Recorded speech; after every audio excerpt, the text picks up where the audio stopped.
Ikhwani fillah rahimani wa rahimakumullahu jami'an. Alhamdulillah, pada kesempatan malam hari ini Allah kumpulkan kita kembali di masjid ini dalam rangka thalabul ilmi syar'i, yang mana thalabul ilmi syar'i ini adalah ibadah yang sangat agung dan mulia. Salawat dan salam semoga selalu tercurah kepada junjungan Nabi besar kita Muhammad sallallahu alaihi wasallam serta para keluarganya, para sahabatnya, dan orang-orang yang senantiasa berpegang teguh dengan sunnahnya hingga akhir zaman. Para ikhwan dan akhwat rahimani wa rahimakumullahu jami'an, kita masuk pembahasan baru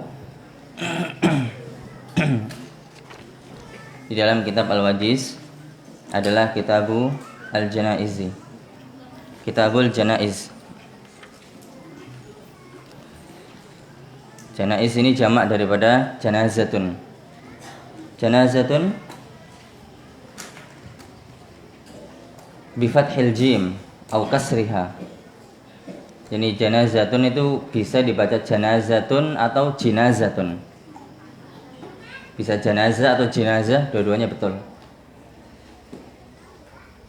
Kata para ulama artinya sama. Janazatun itu artinya sama, itu jenazah, mayit.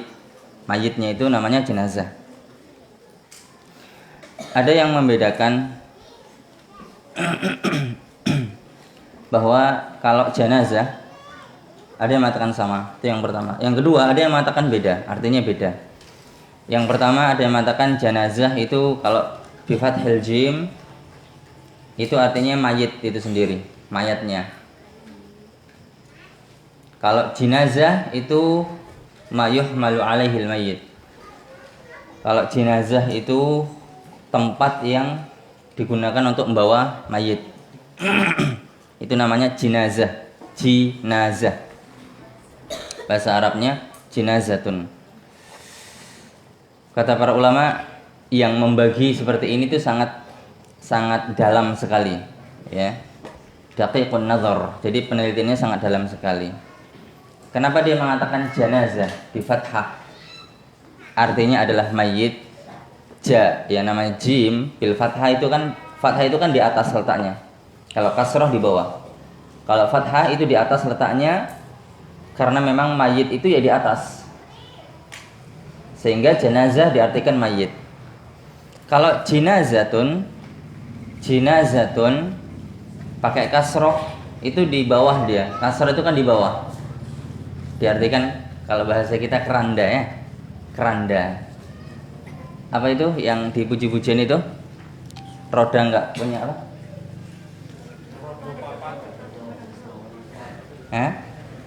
Roda papat. Roda menungso. Namanya jenazah.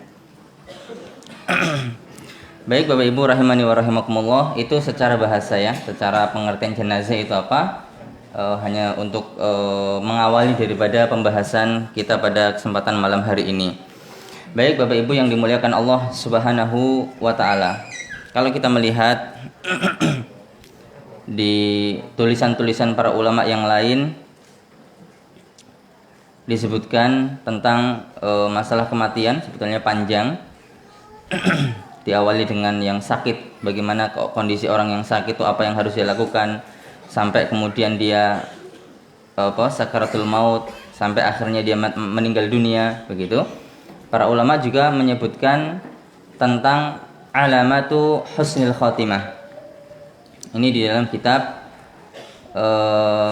Al-Mawsu'ah Al-Fiqhiyah. Al-Mawsu'ah Al-Fiqhiyah Lid-Dururis Saniyah. Tanda husnul khotimah. Disebutkan secara ringkas di sini, tapi nggak disebutkan dalil. Sama beliau tidak disebutkan dalil. Kitab ini dikarang oleh beberapa ulama, bukan hanya satu, banyak ulama yang mengarang kitab ini. Yang pertama adalah mengucapkan syahadat ketika meninggal dunia. Ini adalah tanda husnul khotimah. Kenapa? Karena memang ketika sakaratul maut itu sulit bagi seseorang untuk mengucapkan dua kalimat syahadat, kecuali memang orang yang memang betul-betul diinginkan kebaikan pada diri seseorang. Ingat ikhwan, sebelum kita lebih jauh membahas tentang atau menyebutkan beberapa tentang tanda husnul khotimah, tanda-tanda husnul khotimah ini bukan berarti kalau orang mati kemudian ada salah satu tanda atau bahkan terkumpul padanya beberapa tanda dari husnul khotimah, itu bukan berarti sudah dijamin dia husnul khotimah, bukan. Namun hanya diharapkan, mudah-mudahan karena adanya husnul khotimah, tanda dia husnul khotimah, mudah-mudahan dia memang betul husnul khotimah. Kita harus husnudzon kepada Allah Azza wa Jalla. Namun tidak berarti pasti husnul khotimah, bukan. Jadi ini poin pertama yang penting yang harus diketahui bersama, ya, sehingga nanti nggak berlebihan. Sehingga nanti apa? Tidak berlebihan menganggap seseorang husnul khotimah karena pada dirinya sudah ada tanda-tanda husnul khotimah, bahkan bukan hanya satu, ada beberapa terkumpul padanya husnul khotimah. Namun kita katakan mudah-mudahan husnul khotimah karena saat dia meninggal itu misal meninggal pada hari Jumat, misal.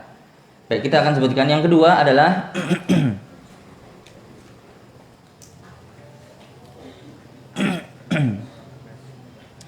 adalah mati syahid. Mati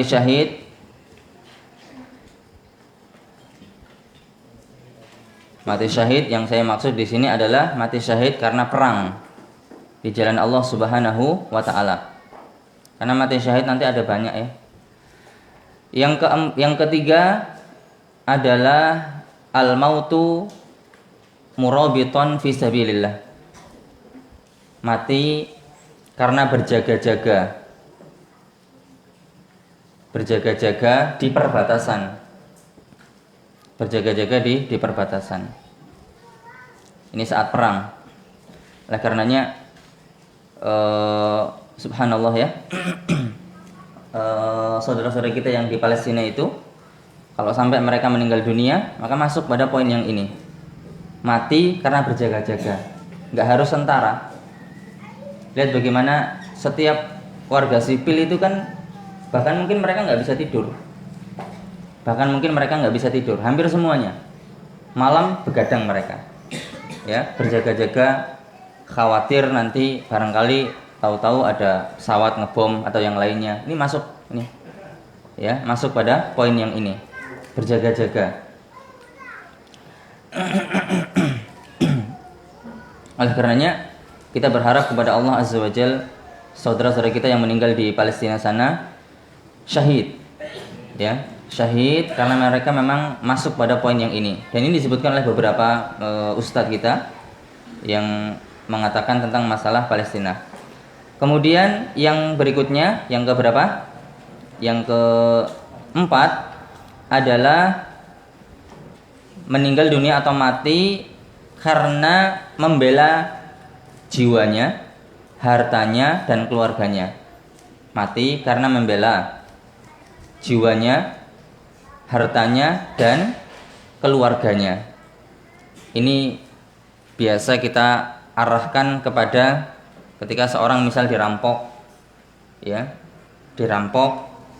maka ketika dia harus meninggal dunia gara-gara dirampok, maka dia tanda husnul khotimah. Mudah-mudahan dia husnul khotimah, membela dirinya. Ya, ada orang yang membunuh, dia lawan. Maka ketika dia mati, maka dia husnul khotimah tandanya. Kemudian juga membela keluarganya. Kemudian yang kelima, mati malam Jumat atau siang atau hari, ya. Mati malam Jumat atau hari Jumat.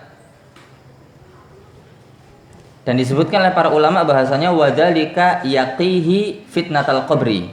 Subhanallah, ya. Dan itu akan menjaga dia dari pertanyaan alam kubur. Artinya apa? Orang yang meninggal dunia di malam Jumat atau di hari Jumat itu akan terhindar dari fitnah kubur, dari pertanyaan di alam kubur. Saya kira ini sama seperti tapi saya ulangi, ya, di sini tidak disebutkan dalilnya. Namun ada dalilnya, hanya saja di sini memang kitabnya ringkas. Ini diambil poin-poinnya saja. Kalau antum tahu orang yang jihad di jalan Allah Azza wa Jal, dia pasti bebas dari pertanyaan alam kubur.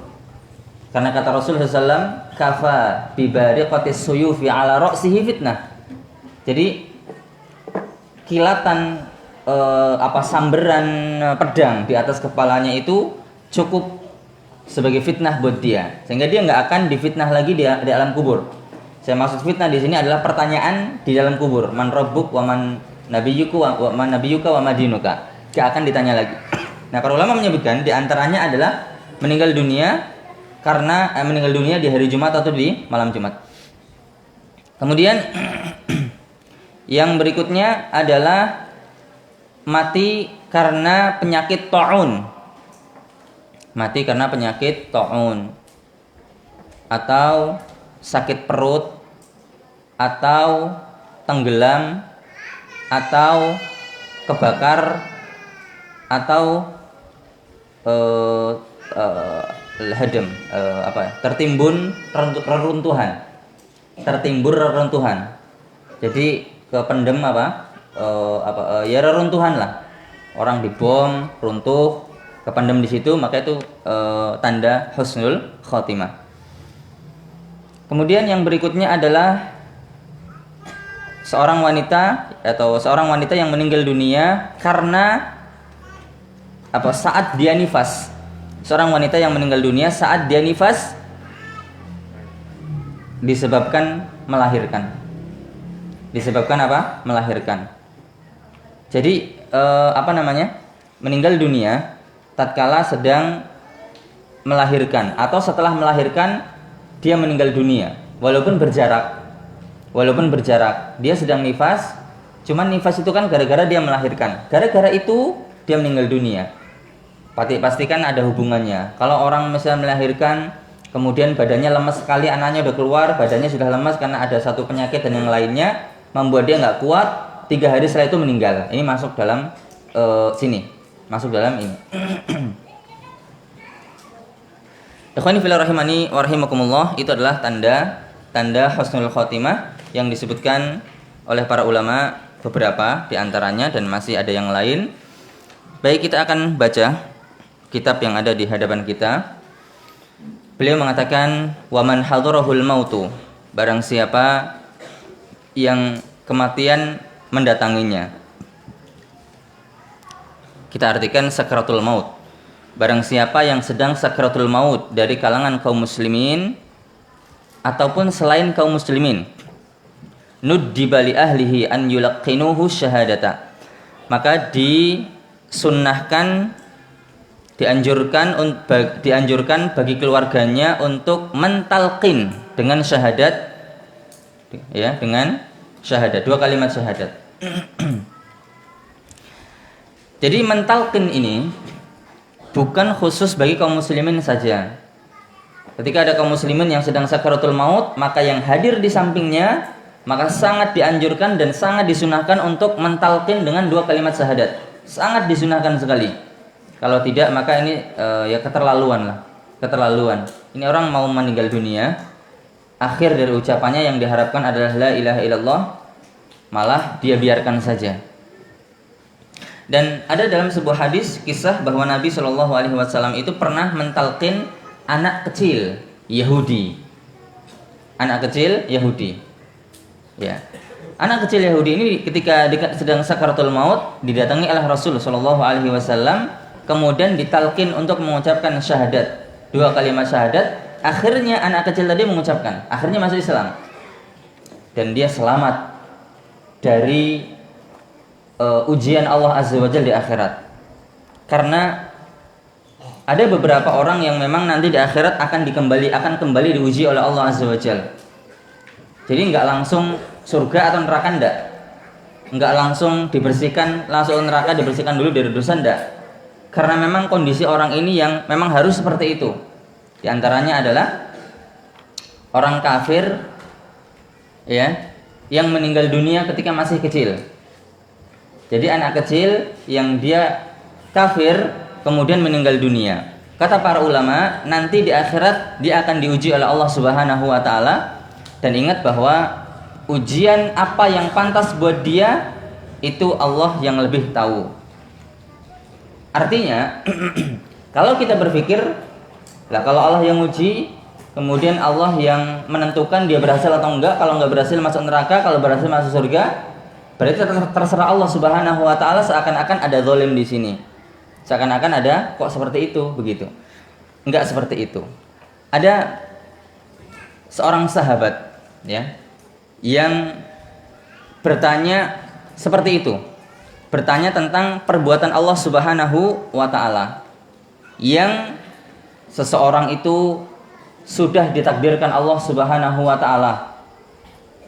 Sudah ditakdirkan, sudah ditetapkan maq'aduhu minal jannah au minan nar. Jadi tempat dia di surga atau di neraka itu sudah ditetapkan oleh Allah Azza wa Jalla sebelum dia lahir. Ya. Bahkan sengsaranya dia, bahagianya dia itu sebelum dia lahir sudah ditetapkan. Bahkan kalau kita lebih jauh lagi, 50.000 tahun sebelum Allah ciptakan langit dan bumi sudah ada semuanya. Kemudian ada yang mengatakan, sahabat bertanya, saya lupa, tabi'in atau sahabat. Karena ini kejadiannya itu sahabat ditanya permasalahan seperti ini. Ya. Kalau begitu, ketika seseorang ditakdirkan Allah Subhanahu wa taala masuk neraka, apa enggak zalim? Ini antum bisa baca di kitab Syarah Usul I'tiqad Ahli Sunnah yang dikarang oleh Al-Imam Al-Lalaka'i. Ada yang mengatakan Al-Lalaka'i, ada yang mengatakan Al-Lalikai. Dua-duanya betul. Baik, di situ disebutkan ketika seorang itu disiksa akhirnya masuk neraka karena takdir Allah, Allah yang menentukan. Apakah enggak zalim? Secara sepintas itu zalim, secara sepintas. Namun sahabat ini menjawab bahwasanya kalau seandainya seluruh penduduk langit dan seluruh penduduk bumi Allah siksa, Allah azab mereka semua di neraka jahanam, maka Allah tidak zalim. Kemudian dijelaskan kenapa Allah enggak zalim. Kalau seandainya Allah kehendak, Allah menyiksa seluruh penduduk langit, berarti termasuk malaikat ya, para nabi, semuanya. Dan seluruh penduduk bumi, yang baik, yang buruk, disiksa semua oleh Allah Azza wa Jalla. Kalau seandainya Allah inginkan itu, maka itu enggak zalim. Kenapa Allah enggak zalim? Karena itu milik Allah. Karena itu milik Allah. Bisa dibayangkan ketika kita punya mobil, harta kita lah, kita punya uang misal. Kita punya uang, kita mau makan enak, terserah kita. Kita mau makan ini, itu segala macam ya. Mau dinilai orang itu boros atau enggak boros, kan tergantung. Dinilai orang ini boros. Pertanyaannya apakah itu zalim? Jawabnya enggak zalim. Kita punya mobil, ya, dipakai jauh sampai mesinnya panas. Ya, apakah itu zalim? Jawabnya enggak zalim. Kenapa? Itu kan punya dia. Itu pemilik dia. Yang zalim itu ketika dia pakai barang orang lain tanpa izin, atau dengan izin tapi sembarangan, atau ngontrak tapi enggak mau menjaga rumahnya, kotor dibiarin, temboknya dicoret-coret, itu zalim juga. Atau nyewa kendaraan tapi enggak hati-hati, jalan lubang dihajar, itu enggak boleh itu, ya. Itu harus jaga. Itu baru zalim. Adapun kalau itu milik dia sendiri, naik motor milik dia sendiri, ya terserah. Mau lewat jalan yang halus, mau lewat jalan yang berlubang, enggak dikatakan zalim. Demikian juga kata para sahabat, kata sahabat ini, demikian juga ketika Allah Subhanahu wa taala menyiksa seluruh penduduk langit dan seluruh penduduk bumi, maka itu tidak zalim. Kenapa? Li'annahu mulkun lillah atau milkun lillah. Karena semuanya itu milik Allah Subhanahu wa taala. Terserah. Mau Allah azab, mau Allah siksa, mau Allah masukkan ke surga, mau diberi nikmat, itu urusan Allah Subhanahu wa taala dan tidak zalim. Apalagi memang Allah Subhanahu wa taala mengatakan la yus'alu amma yaf'al. Allah tidak boleh ditanya apa, kenapa lakukan ini, kenapa lakukan itu. Itu Allah yang mengatakan loh, tidak boleh ditanya. Tapi kalau masih ditanya itu bermasalah, hati-hati. Allah larang. La yus'alu amma yaf'al wa hum yus'alun.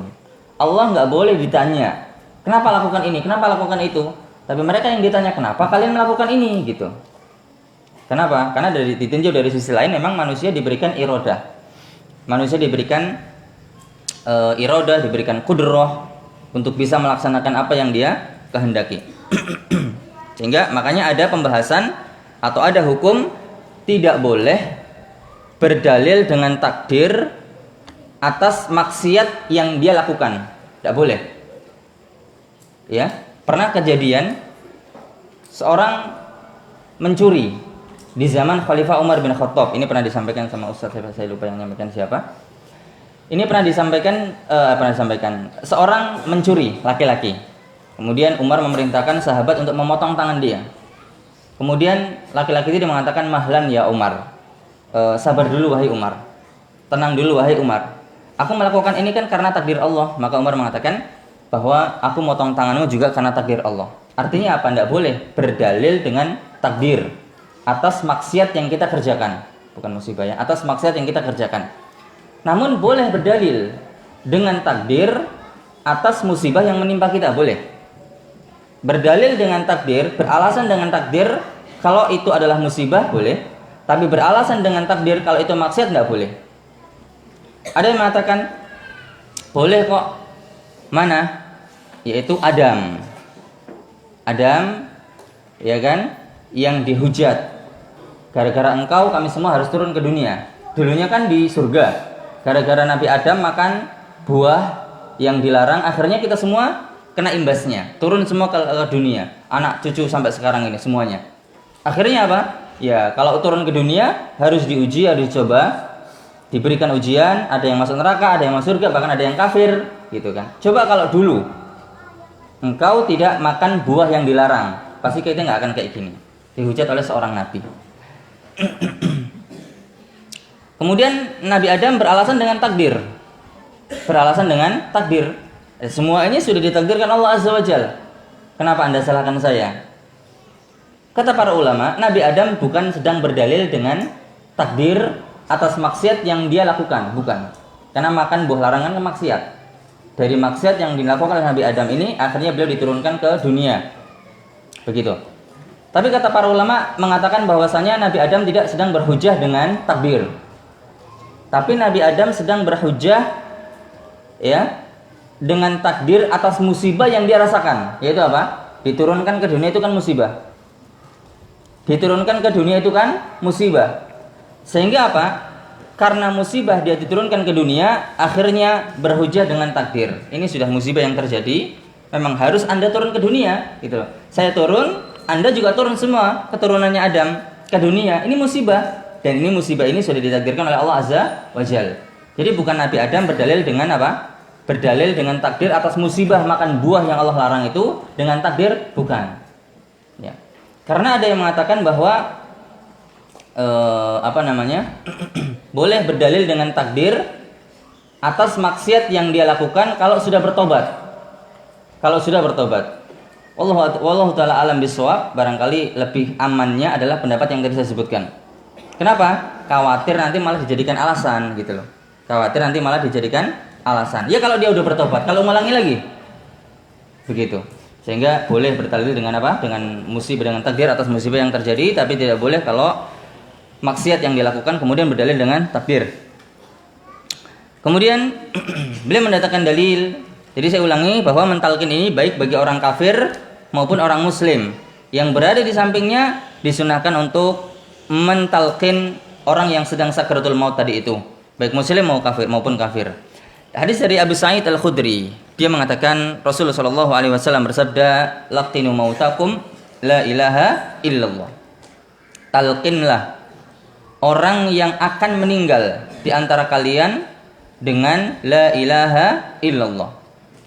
Jadi mautakum ini adalah orang mati di antara kalian, namun kita bisa artikan dengan orang yang dekat dengan kematian. Ya, jadi tidak semua diartikan berarti orang yang sudah mati ditalkin dengan la ilaha illallah, bukan. Tapi yang dimaksud di sini adalah orang yang dekat dengan kematian. Orang yang dekat dengan kematian maka dikatakan dia mati, betul. Dan saya ambilkan contoh lagi bahwasanya Rasulullah Shallallahu Alaihi Wasallam bersabda, "Aftarul hajimu wal mahjumu." Telah batal puasa orang yang membekam dan orang yang dibekam. Batal puasa orang yang membekam dan yang dibekam. Para ulama menjelaskan bahwasanya batal di sini bukan yang bekam dan yang dibekam batal puasa, bukan. Maksudnya adalah orang yang dekat dengan batal puasa. Dekat dengan batalnya puasa. Bukan batal puasanya, tapi apa? Dekat.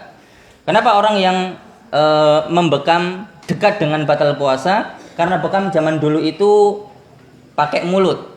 Jadi disayat, ya, pakai pisau atau pakai senjata tajam, disayat kemudian disedot pakai menggunakan mulut.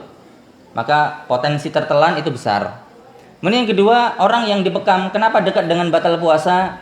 Karena orang yang dibekam ini nggak kuat, lemes, darahnya diambil, sehingga dikhawatirkan dia akan membatalkan puasa dengan alasan nggak kuat. Boleh dengan alasan nggak kuat puasa, kalau diteruskan akan membahayakan, wajib dia membatalkan puasa. Sehingga di sini orang yang sedang membekam dan yang dibekam itu dekat dengan batal puasa, bukan berarti batal puasanya. Itu pendapat yang kuat. Kemudian beliau mengatakan wa innama amara Nabi sallallahu alaihi wasallam bitalqin. Hanya saja Nabi memerintahkan sallallahu alaihi wasallam untuk mentalqin raja'a an yakuna akhiru kalamil mayyit la ilaha illallah, karena berharap akhir daripada ucapan mayit adalah la ilaha illallah. Ini berdasarkan hadisnya Mu'adz bin Jabal. Beliau mengatakan bahwa Rasulullah sallallahu alaihi wasallam bersabda, "Man kana akhiru kalamihi la ilaha illallah dakhalal jannah." Barang siapa yang akhir kalamnya adalah la ilaha illallah, maka dia akan masuk ke dalam surga. Yang akhir ucapannya adalah la ilaha illallah, maka dia akan masuk ke dalam surga. Tapi ingat ikhwan, bukan berarti ini jaminan bebas dari neraka, bukan. Orang yang akhir ucapannya adalah la ilaha illallah, betul, dia tanda-tanda husnul khotimah, betul. Namun tidak berarti pasti masuk surga dan nggak mungkin masuk ke dalam neraka. Itu bukan itu maksudnya. Yang dimaksud di sini adalah jaminan pasti dia masuk surga. Jaminan dia masuk surga kalau akhir ucapan la ilaha illallah. Jaminan. Namun awalnya dia harus disiksa dulu. Kalau memang dia selama hidupnya pernah nggak sholat dan dia belum bertobat, pernah dia melakukan dosa ini, dosa itu segala macam, dan dia belum bertobat, maka yang seperti ini akhir ucapannya la ilaha illallah mungkin nggak? Ya mungkin saja, mungkin saja. Tapi apakah bisa langsung masuk surga? Belum tentu. Dia harus disiksa dulu, dibersihkan dulu, karena dia dulu nggak pernah nggak sholat, dulu dia pernah misal minum minuman keras, pernah berjudi dan dosa-dosa yang lain, dosa-dosa besar yang lain. Bisa jadi apa? Dia disiksa dulu oleh Allah Subhanahu wa taala, baru setelah itu masuk dalam surga. Tapi jaminan dia akan masuk surga nggak mungkin nggak? Jaminan dia akan masuk surga tidak mungkin nggak. Ikhwani fillah rahimakumullah, bahwa mentalkin mayat ini ijma' para ulama. Sangat dianjurkan. Ijma' para ulama sangat dianjurkan. Dan ingat bahwa mentalkin mayit itu harus dengan lembut. Gak boleh dengan kasar. Gak boleh dengan suara keras. Kalau bisa yang di dekat mulut, di dekat telinganya. Di dekat telinganya ucapan dengan lembut, ucapkan dengan lembut, dengan pelan agar bisa dipahami. Kenapa demikian? Ini ulama ijma. Kenapa demikian? Karena innalil mauti lasakarat. Sesungguhnya kematian itu ada tekanan-tekanan yang berat. Ada siksaan, ada tekanan-tekanan yang berat. Dan ini dirasakan Nabi SAW. Beliau merasakan beratnya sakaratul maut. Lalu bagaimana dengan orang-orang lain selain beliau? Tatkala orang yang sedang sakaratul maut ini harus diberikan kepadanya sesuatu yang kasar. Seperti antum membentak anak misal, suruh mengucapkan la ilaha illallah, mayitnya ini cuma gap-gapan tok karena sedang sakaratul maut, nggak bisa mengucapkan la ilaha, dipaksa suruh ayo ucapan. Ini tidak boleh, ini haram hukumnya, nggak boleh seperti ini, harus lembut. Kita harus meringankan beban dia yang sedang betul-betul merasakan beratnya sakaratul maut. Dan ingat bahwasanya tidak boleh diulang-ulang terus, ya, diulang-ulang terus. Ayo ucapan la ilaha illallah, ucapan asyhadu alla ilaha illallah wa asyhadu anna muhammadar rasulullah, ucapan lagi, belum ucapan lagi, pelan-pelan dulu, ucapkan asyhadu alla ilaha illallah, wa asyhadu anna Muhammadar Rasulullah. Belum bisa, ditunggu sebentar. Ya, ucapkan lagi. Terus pelan. Jangan diulang-ulang lagi. Belum juga sempat mengucapkan, ulang lagi, diulang lagi sama dia. Kenapa? Kata para ulama, ini akan mempersulit mayat. Ini akan semakin memberatkan kondisi mayat. Kok mayat sih? Orang yang sedang sakaratul maut. Ini akan memberatkan orang yang sedang sakaratul maut. Akan merasakan lebih parah, lebih sakit, lebih berat daripada dia suruh diam. Kalau kayak gini mending diam saja. Cari orang yang memang betul-betul bisa mengatakan dengan pelan, dengan lembut, dengan penuh kasih sayang. Jangankan dia masih hidup loh, ini sedang sakaratul maut, dia masih hidup. Orang yang sudah mati, yang sudah jadi mayat aja, kita nggak boleh kasar gitu loh. Kita nggak boleh kasar. Kalau keranda mayat itu, alat untuk memandikan mayat jenazah. Saya melihat kemarin itu modelnya itu jadi nggak rata, tapi kayak besi-besi dipalang-palang gitu. Jadi ada lubang kayak jendela itulah. Kayak jendela itu. Dan ketika kita memandikan mayat, ketika digelempangkan ke kanan atau ke kiri, itu kelihatan belakangnya nepak. Jadi dekok gitu loh. Ya, dekok. Saya rasa itu nggak bagus itu. Karena itu akan menyakitkan. Ya, karena itu akan akan menyakitkan. Jadi mungkin bagusnya itu masih disarapi dengan papan. Atau kalau bisa memandikan di atas meja sajalah. Jangan di atas alat pemandian itu yang pakai besi itu, malang-malang itu. Memang lebih enak ya, karena airnya ke dalam, ke bawah itu nanti bisa disambung dengan selang, keluar nggak basah kemana-mana. Namun kondisinya kayak gitu. Jadi ketika saya kemarin memandikan tuh, ketika dibalik itu badannya belakang itu kayak biru-biru karena sakit itu. Apalagi misal kalau orangnya gemuk segala macam, itu menyakitkan. Dan juga kepalanya itu masuk di situ juga. Antum kalau tidur nggak pakai bantal, di kasur aja nggak pakai bantal, ininya sejajar dengan badan, itu aja nggak enak rasanya. Apalagi harus bantalan dengan besi. Ya, itu akan menyakitkan, dan itu wallahu taala alam bisawab, itu tidak baik. Ya, yang seperti itu tidak baik. Harus lembut. Ya, tadi saya kembali. Yang sudah menjadi mayat aja kita diperintahkan untuk lembut, apalagi yang masih hidup dan sedang sakaratul maut seperti itu. Dan ketika seorang yang sedang sakaratul maut itu sudah mengucapkan la ilaha illallah, sudah mengucapkan 2 kalimat syahadat, maka diam, jangan diulang lagi, cukup diam, nggak usah ngomong lagi, nggak usah ditalkin lagi sudah. Kalau sudah mengucapkan la ilaha illallah, kalau sudah mengucapkan 2 kalimat syahadat atau la ilaha illallah, maka diam. Setelah itu tidak usah diulangi lagi, karena harapannya itu adalah kalam terakhir dia, itu adalah ucapan terakhir dia. Kalau dia ternyata ngomong yang lain, maka diulangi lagi kalimat talqinnya tadi. Ada hal yang diperselisihkan oleh para ulama tentang membaca surat Yasin. Membaca surat Yasin yang dibahas oleh para ulama, yang sebagian para ulama mensunnahkan perbuatan ini adalah membaca Yasin tatkala sedang sakratul maut. Ya, indal muhtador bahasa Arabnya, ketika seorang sedang sakaratul maut. Ini berdasarkan hadis yang marfu' sampai kepada Nabi SAW. Beliau mengatakan, iqra'u ala mautakum, bacalah kepada orang yang sedang sakaratul maut di antara kalian dengan surat Yasin.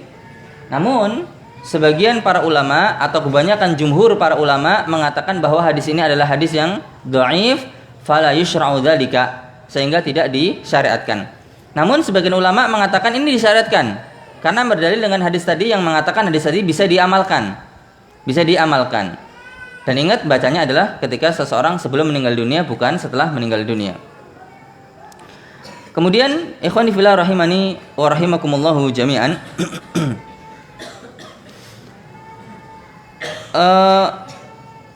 Kita akan baca fa idza qada wa aslama ar-ruha fa 'alaihim 'iddatu asya'. Apabila roh itu dicabut, maka bagi mereka orang-orang yang ada di sekitarnya itu beberapa perkara yang harus mereka lakukan. Ada beberapa perkara yang harus mereka lakukan. Yang pertama, memejamkan kedua matanya dan mendoakan kebaikan untuknya. Memejamkan kedua matanya dan mendoakan kebaikan untuknya.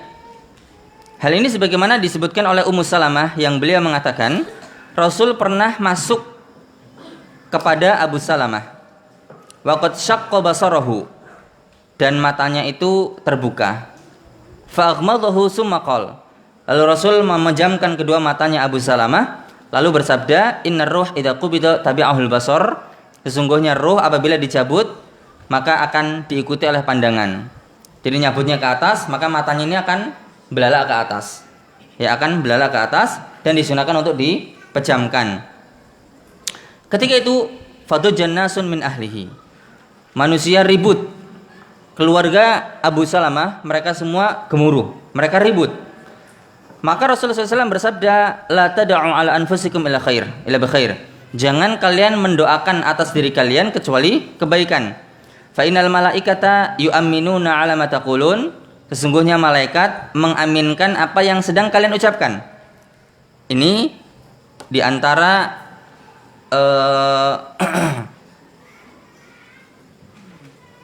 kondisi atau keadaan doa itu akan didengar oleh Allah Azza wa Jal dan akan diaminkan oleh banyak malaikat. Ya, kondisi ini Rasul mengatakan tatkala Rasulullah memejamkan mata mayit, berarti kan ini Abu Salamah ini baru meninggal dunia belum lama. Rasul datang dipejamkan, keluarganya gemuruh, ngomong mereka, ribut mereka. Lalu Rasul mengatakan, jangan doa kepada diri kalian kecuali kebaikan, doa kebaikan. Sesungguhnya malaikat itu mengaminkan apa yang kalian katakan. Apa yang kalian katakan itu malaikat aminkan. Walaupun itu bukan doa, tapi malaikat aminkan. Berarti kan menunjukkan bahwasanya yang baik ataupun yang buruk yang kalian katakan diaminkan oleh para malaikat. Oleh karena Rasul mengatakan apa?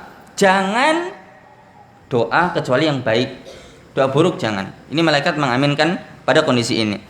Rasul mengatakan, Allahumma ighfir li Abi Salamah warfa' darajatahu fil mahdiyyin. Ya Allah, ampunilah untuk Abu Salamah dan angkat derajatnya pada orang-orang yang mendapat petunjuk, dan gantilah fi aqibihi setelah peninggalannya fil ghabirin pada orang-orang yang ditinggalkan, ya anaknya, cucunya nanti gitu. Waghfir lana walahu ya rabbal alamin, ampuni kami dan ampuni dia wahai rabbul alamin. Wafsah lahu fi qabrihi, lapangkanlah, luaskanlah kuburannya. Wa nawwir lahu fihi, dan berikanlah cahaya di alam kuburnya, di dalam kuburnya.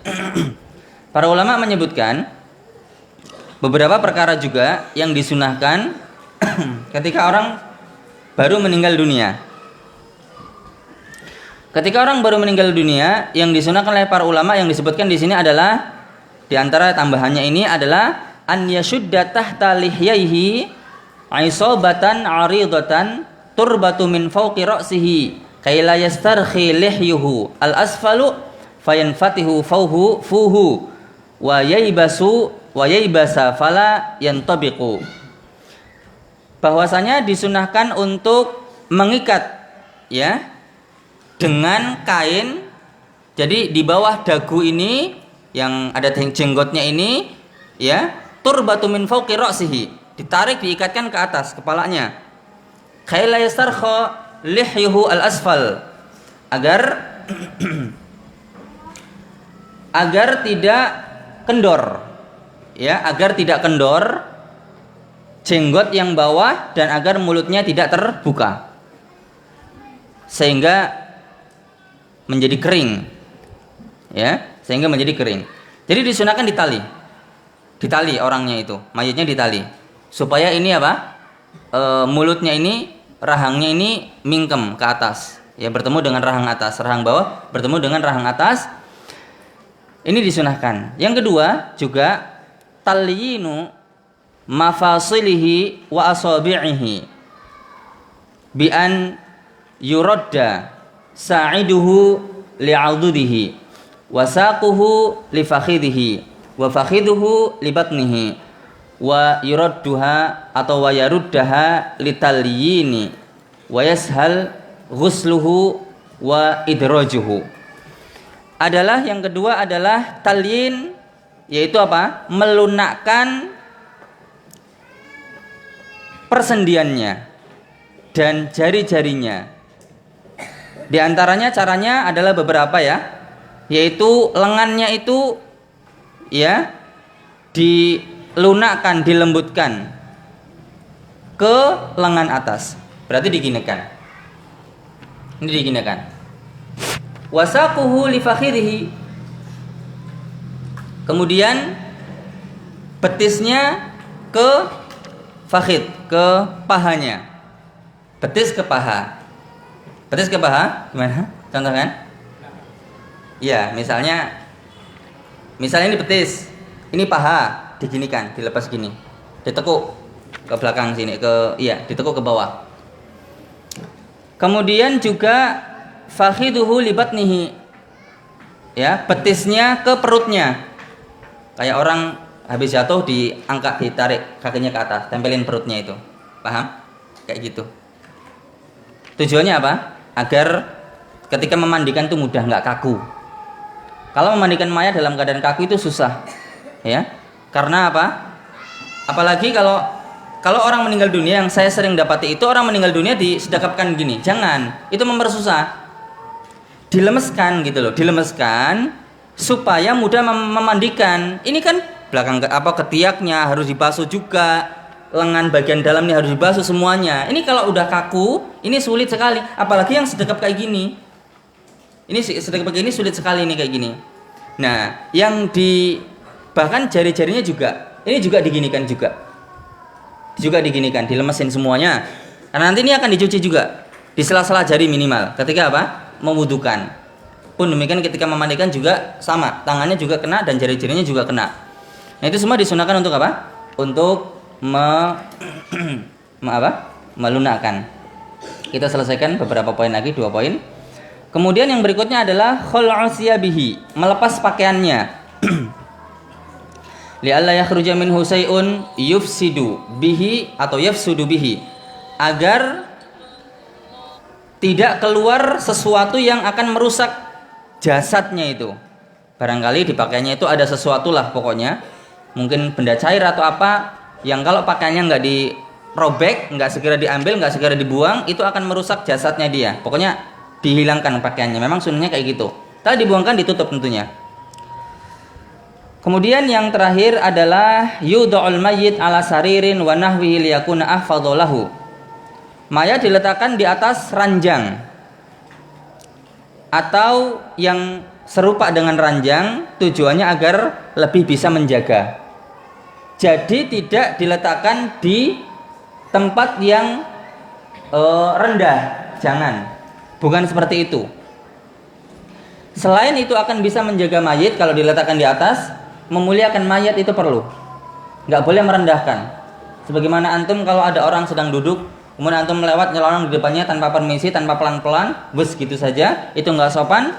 Demikian juga mayit harus kita hargai, harus kita hormati dengan cara diletakkan di tempat yang tinggi, di atas meja atau yang semisalnya, yang tujuannya itu agar mayit itu lebih bisa terjaga dan lebih ya terhormat lah, akan dilihat. Orang kan kalau datang itu mungkin sebagian orang apalagi anak-anak masih agak takut. Biasanya kalau anak-anak lihat tuh yang dilihatin mayitnya terus itu kan. Jangan-jangan melek tiba-tiba kan. Kalau anak-anak gitu. Dulu saya juga gitu dulu. Ya, dulu seperti itu. Wallahu taala alam bisawab. Ini yang bisa saya sampaikan. Silakan adzan, setelah itu kita buka tanya jawab insyaallah taala. Wallahu a'lam bishawab.